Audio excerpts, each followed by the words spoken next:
Let's go get him again. I've always seen these Miroir releases online from the House of Mugler. Very intrigued, very interested, and never seen them in store or anything like that. Never had a chance to test them out. So here we are. I want to try something new from the brand. I've been trying out the Exception line. I'm really enjoying those. But today I roll the dice on this one, Miroir de Majestés. And I can't wait to see what this one has in store for me. Let's unbox it.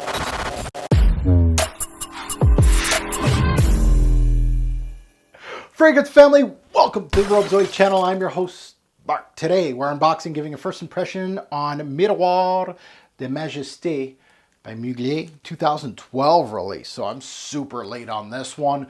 The Miroir series is like an upper line for Mugler, not to be confused with Les Exceptions, but a line that the brand gave carte blanche to the noses to create something unusual. Most of the ones I looked up felt they were more geared towards the floral side of things, but this one was geared towards the Middle East and was touted as an Oriental, which should make it a little more unisex, don't you think? I'm thinking. To note, it was launched exclusively to the Middle East, so now it makes it a little more special. It's in my hands and I feel a little special that I got my hands on this one. So here we go, let's unbox this one. And I hear that there's a box within the box. There's like a mirrored box inside of this box. So we're gonna have to unbox this thing twice, apparently. But we'll see. And very interested in seeing what I get from this. Oy, okay, yeah, it's wow, mirrored box. And you open her like this. Oh, it's got the little code. You know, wow, this is, hello, there you are.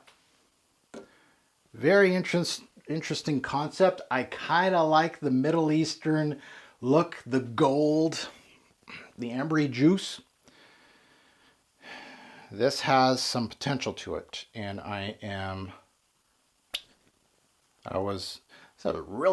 wow, this atomizer is for like little boys. I feel like I'm going to destroy this atomizer just by you guys should see how small this atomizer is. Wow. Okay. Let's jeez. Scary. So let's sniff this one out. Let's see what we get. Mugler. Oh.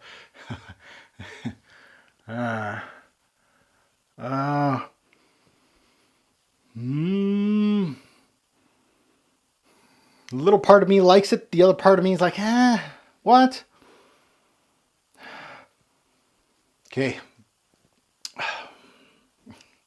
It's got some floral tendencies. I'll give you that. It's kind of got an old school vibe to it. Orange blossom with the jasmine, but it has like a really sweet ambery accord.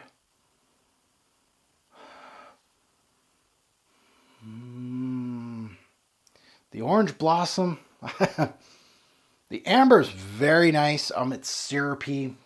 I don't want to say like a Grand Soir, like Maison Franciscaise, but it's warm. It's cozy. I feel like on my skin, it is going to kind of have like a balmy, ambery feel to me. It's got some spices here. I'm smelling some cardamom. So sweet, spicy, some florals here that are coming in and out a little bit. Man, I'm on the fence. On one side, it has a balmy, sweet, dark, ambery accord. Warm, comforting. It comes to mind. There's some spices here that are really nice. Notably cardamom. But it has like an orange blossom jasmine combo here that kind of goes more like I don't know where I stand with this one. Well, the juice itself, it smells like the juice. It's a dark ambery release. I like it. I think I'm going to like it more on skin than a piece of paper, I'll be honest. This could be a hidden gem. technically. We'll see. Man, yeah, I'm on the fence. And usually, I'm usually not on the fence. And you guys can attest to that. When I'm unboxing fragrances, I'm usually spot on. Either I'm good or I'm no good. This one is like, oh, it's good, and I really want to say, hey, it's great, but at the same time, there's some things that are holding me back a little bit on this video. So, the unboxing's not giving you the full story. Unfortunately, that's the way the cookie crumbles. Piece of paper ain't giving me the full story. I'm liking that Ambery Accord, though.